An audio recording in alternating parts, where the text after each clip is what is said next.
ಶ್ರೀ ಗುರು ರಾಘವೇಂದ್ರಾಯ ನಮಃ. ನಿತ್ಯಂ ಅಮ್ಮ ಮಗಳು ಯೂಟ್ಯೂಬ್ ಚಾನಲ್ಗೆ ಸ್ವಾಗತ. ನನ್ನ ವಿಡಿಯೋ ನೋಡ್ತಿರುವಂತಹ ಪ್ರತಿಯೊಬ್ಬರಿಗೂ ನನ್ನ ನಮಸ್ಕಾರಗಳನ್ನ ತಿಳಿಸ್ತಾ, ಇವತ್ತಿನ ಈ ವಿಡಿಯೋದಲ್ಲಿ ಸುಮಿತ್ರಾ ಅಂತ ಒಬ್ರು ಕಮೆಂಟ್ ಮೂಲಕ ನನಗೆ ಕೇಳಿದ್ದಾರೆ, ನೀವು ರಾಯರಿಗೆ ಯಾವ ವ್ರತ ಮತ್ತು ಅನುಷ್ಠಾನಗಳನ್ನ ಮಾಡ್ತೀರಾ ಶೇರ್ ಮಾಡಿ ಅಂತ. ಜೊತೆಗೆ ನಾನು ಯಾವ ರೀತಿ ಏಕಾದಶಿ ವ್ರತನ ಆಚರಣೆ ಮಾಡ್ತೀನಿ ಅನ್ನೋದನ್ನು ಈ ವಿಡಿಯೋ ಮೂಲಕ ತಿಳಿಸ್ತಾ ಇದ್ದೀನಿ. ನಾನು ಇಲ್ಲಿ ತನಕ ರಾಯರಿಗೆ ಒಂದು ವ್ರತ ಆಗಲಿ ಅನುಷ್ಠಾನ ಅಂತ ಆಗಲಿ ಯಾವುದನ್ನು ಕೂಡ ಮಾಡಿಲ್ಲ. ಪ್ರತಿನಿತ್ಯ ಮನೆ ದೇವ್ರ ಜೊತೆಗೆ ಹೆಚ್ಚಿನ ಪ್ರಾಧಾನ್ಯತೆಯನ್ನು ಕೊಟ್ಟು ನಾನು ರಾಯರಿಗೆ ಪೂಜೆನ ಸಲ್ಲಿಸ್ತೀನಿ. ಜೊತೆಗೆ ಸಂಜೆ ಟೈಮು ಕೂಡ ರಾಯರಿಗೆ ಪ್ರತಿನಿತ್ಯ ಪೂಜೆನ ಸಲ್ಲಿಸ್ತೀನಿ. ಮತ್ತು ಪ್ರತಿ ಗುರುವಾರ ನನಗೆ ಏನು ಶಕ್ತಿ ಕೊಟ್ಟಿದ್ದಾರೆ, ಹಾಗೆ ಭಕ್ತಿ ಕೊಟ್ಟಿದ್ದಾರೆ ರಾಯರು, ಅದರ ಅನುಸಾರ ತುಂಬ ಶ್ರದ್ಧಾ ಭಕ್ತಿಯಿಂದ ರಾಯರನ್ನ ಪೂಜಿಸ್ತಾ ಬರ್ತಿದ್ದೀನಿ. ತುಂಬ ಅಂದರೆ ತುಂಬಾ ಒಳ್ಳೆಯದಾಗಿದೆ. ಹೇಗಿದೆ ರಾಯರ ನನ್ನ ಸಂಬಂಧ ಅಂದರೆ, ನನಗೆ ಯಾವುದಾದ್ರೂ ಒಂದು ವಿಚಾರನ ಹೇಳ್ಕೋಬೇಕು ಅಂತ ಅನ್ನಿಸ್ದಾಗ ಫ್ರೆಂಡ್ ರೀತಿ ನೋಡಿ ಹೇಳೋವಂಥ ವಿಚಾರಗಳನ್ನ ನಾನು ರಾಯರಿಗೆ ತಿಳಿಸ್ತೀನಿ. ಹಾಗೆ ರಾಯರ್ನ ತಂದೆ ತಾಯಿ ಜಾಗದಲ್ಲಿ ಇಟ್ಟು ನಾನು ಏನಾದರೂ ಕಷ್ಟಗಳನ್ನ ರಾಯರ ಮುಂದೆ ಹೇಳ್ಕೊಂಡಾಗ, ನನ್ನ ದುಃಖನ ಹೇಳ್ಕೊಂಡಾಗ, ಅಥವಾ ನನಗೆ ಒಂದು ಸಂತೋಷ ಆದಾಗ ಆ ಕ್ಷಣನ ನಾನು ರಾಯರ ಹತ್ರ ಹಂಚ್ಕೊಂಡಾಗ ಪ್ರತಿ ಬಾರಿ ಕೂಡ ರಾಯರು ನನಗೆ ಸ್ಪಂದಿಸಿದ್ದಾರೆ. ಒಂದೇ ಮಾತಲ್ಲಿ ಹೇಳಬೇಕಂದ್ರೆ ನನಗೆ ಸಕಲ ಸರ್ವಸ್ವವು ರಾಯರೇ ಆಗಿದ್ದಾರೆ. ಹೆಚ್ಚಾಗಿ ನಾನು ಕಣ್ಣೀರಿಟ್ಟು ನನಗೇನೋ ಒಂದು ದುಃಖ ಆದಾಗ ರಾಯರ ಮುಂದೆ ಕೂತಾಗ ಕ್ಷಣಾರ್ಧದಲ್ಲಿ ರಾಯರು ನನಗೆ ಸಮಾಧಾನನ ಪಡಿಸ್ತಾರೆ. ತುಂಬ ಬಾರಿ ನಾನೇನಾದರೂ ವಿಚಾರಗಳನ್ನ ರಾಯರ ಹತ್ರ ಹೇಳ್ಕೊಂಡಾಗ ನನಗೆ ಕನಸಿನ ಮೂಲಕ ಬಂದು ನಾನು ಕೇಳ್ಕೊಂಡಂತಹ ಪ್ರಶ್ನೆಗೆ ಅಥವಾ ಏನೋ ಒಂದು ವಿಚಾರದ ಬಗ್ಗೆ ರಾಯರಿಗೆ ತಿಳಿಸಿದಾಗ ಈ ಥರ ಆಗ್ತಿದೆ ರಾಯರೇ ಅಂತ ಹೇಳ್ಕೊಂಡಾಗ ಅದಕ್ಕೆ ನನಗೆ ಕನಸಿನ ಮೂಲಕ ಉತ್ತರನ ತುಂಬ ಬಾರಿ ಕೊಟ್ಟಿದ್ದಾರೆ. ಇವತ್ತಿಗೂ ಕೂಡ ನನಗೆ ತುಂಬ ಉತ್ತರಗಳನ್ನ ಕನಸಿನ ಮೂಲಕ ರಾಯರು ನೀಡ್ತಾರೆ. ಎಲ್ಲವೂ ನನಗೆ ರಾಯರೇ ಆಗಿದ್ದಾರೆ. ರಾಯರನ್ನ ನಂಬಿರೋದ್ರಿಂದ ನನ್ನ ಜೀವನ ತುಂಬ ಚೆನ್ನಾಗಿದೆ. ಹಾಗಾಗಿ ನಾನು ಏನೊಂದು ಕೂಡ ನನಗೆ ಇಂಥದ್ದೇ ಬೇಕು ಅಂತ ಕೇಳಲ್ಲ. ಯಾಕೆ ನಾನು ರಾಯರ ಹತ್ರ ಏನೊಂದು ಕೂಡ ಬೇಡಿಕೆ ಇಟ್ಟು ಕೇಳ್ಕೊಳ್ಳಲ್ಲ ಅಂದರೆ, ಪ್ರತಿಯೊಂದನ್ನು ತಿಳ್ಕೊಂಡವರು ರಾಯರು ಯಾವ ಸಮಯಕ್ಕೆ ಏನು ಕೊಡಬೇಕು ಕೊಡಬಾರ್ದು ಅಂತ ಅವ್ರಿಗೆ ಗೊತ್ತು ಚೆನ್ನಾಗಿ. ಹಾಗಾಗಿ ನಾನು ಏನೊಂದು ಬೇಡಿಕೆನೂ ರಾಯರ ಹತ್ರ ಇದುವರೆಗೂ ಹೆಚ್ಚಾಗಿ ಕೇಳಲ್ಲ. ಖಂಡಿತ ಮನ್ಸಿಗೆ ನೋವಾದಾಗ, ಏನಾದರೂ ಪ್ರಾಬ್ಲಮ್ ಬಂದಾಗ ನಾನು ಹೋಗಿ ರಾಯರ ಹತ್ರ ಅದಕ್ಕೆ ಇಂಥ ಟೈಮೇ ಬೇಕು ಅಂತ ಏನಿಲ್ಲ. ಯಾವ ಕ್ಷಣದಲ್ಲಿ ನನಗೆ ಹೋಗಿ ರಾಯರ ಮುಂದೆ ಕೂತು ಮಾತಾಡಬೇಕು ಅಂತ ಅನಿಸುತ್ತೋ ಆ ಕ್ಷಣದಲ್ಲಿ ಹೋಗಿ ರಾಯರ ಹತ್ರ ಹೇಳ್ಕೊಳ್ತೀನಿ.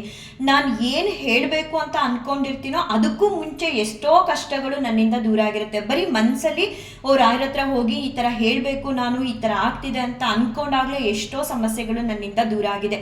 ಈ ಥರ ಎಲ್ಲ ಆಗ್ತಿದೆ, ಈ ಥರ ಎಲ್ಲ ರಾಯರಿಂದ ನನಗೆ ಸ್ಪಂದನೆ ಸಿಗ್ತಿದೆ ಅಂದರೆ ನಾನು ಪ್ರತಿನಿತ್ಯ ರಾಯರಿಗೆ ಶ್ರದ್ಧಾ ಭಕ್ತಿಯಿಂದ ದೀಪ ಹಚ್ಚಿ ಶ್ಲೋಕಗಳನ್ನ ಹೇಳಿ ನಮಸ್ಕರಿಸ್ತಿದ್ದೀನಿ. ಜೊತೆಗೆ ಗುರುವಾರ ಅಂತ ಬಂದಾಗ ಹೆಚ್ಚು ಶ್ರದ್ಧಾ ಭಕ್ತಿಯಿಂದ ರಾಯರನ್ನ ಆರಾಧಿಸ್ತಿದ್ದೀನಿ ಅಷ್ಟೇ.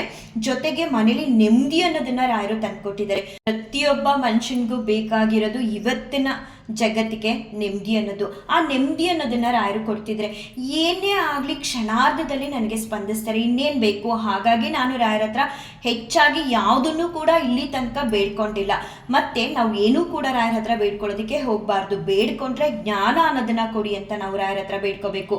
ಒಂದು ಹಾಡಲ್ಲಿ ಒಂದು ಸಾಲಿದೆ, ಡಾಕ್ಟರ್ ರಾಜ್ಕುಮಾರ್ ಅವ್ರು ಹೇಳಿರೋದು, ನಿಮ್ಮ ಮನೆಯ ನಿಮ್ಮ ಮನದ ವಿಷಯವೆಲ್ಲ ಬಲ್ಲರು. ರಾಯರಿಗೆ ಪ್ರತಿಯೊಂದು ಗೊತ್ತಿರೋರ ಹತ್ರನೇ ಹೋಗ್ಬಿಟ್ಟು ರಾಯರೇ ನನ್ಗೆ ಅದು ಕೊಡಿ, ರಾಯರೇ ನನ್ಗೆ ಈ ಕಷ್ಟ ಅಂತ ಹೇಳೋ ಅವಶ್ಯಕತೆನೇ ಇಲ್ಲ. ಯಾಕಂದರೆ ರಾಯರು ಎಲ್ಲನೂ ತಿಳ್ಕೊಂಡಿರ್ತಾರೆ. ಯಾವಾಗ ನಮ್ಮನ್ನ ಕಾಪಾಡಬೇಕು, ಯಾವಾಗ ನಮಗೆ ಏನು ಕೊಡಬೇಕು ಅನ್ನೋ ನಿರ್ಧಾರ ಅವ್ರು ಮಾಡಿರ್ತಾರೆ. ಅವ್ರ ಸೇವೆ ಅಷ್ಟೇ ಮಾಡಬೇಕು ಅನ್ನೋ ಉದ್ದೇಶದಿಂದ ನಾನು ರಾಯರ ಸೇವೆನ ಮಾಡ್ತಾ ಇದ್ದೀನಿ.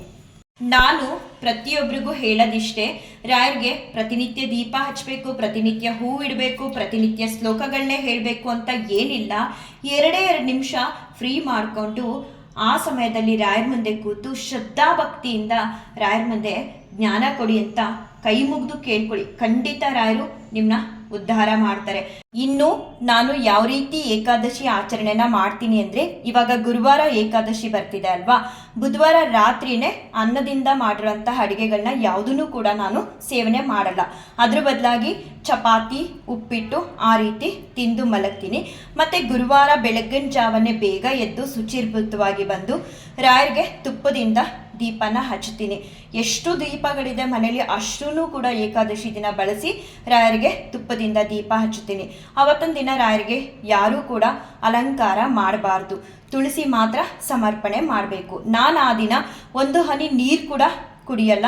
ಅಕಸ್ಮಾತ್ ನನಗೇನಾದರೂ ಸುಸ್ತಾಯಿತು ಅಂದರೆ ಮಾತ್ರ ಆ ದಿನ ನೀರು ಕುಡಿತೀನಿ. ತುಂಬ ಸಲ ನಾನು ಒಂದು ಹನಿ ಕೂಡ ನೀರು ಕುಡಿಯಲ್ಲ. ಮತ್ತು ಎಂದಿನಂತೆ ಮನೆ ಕೆಲಸಗಳನ್ನೆಲ್ಲ ಮಾಡ್ತಾ ಇರ್ತೀನಿ.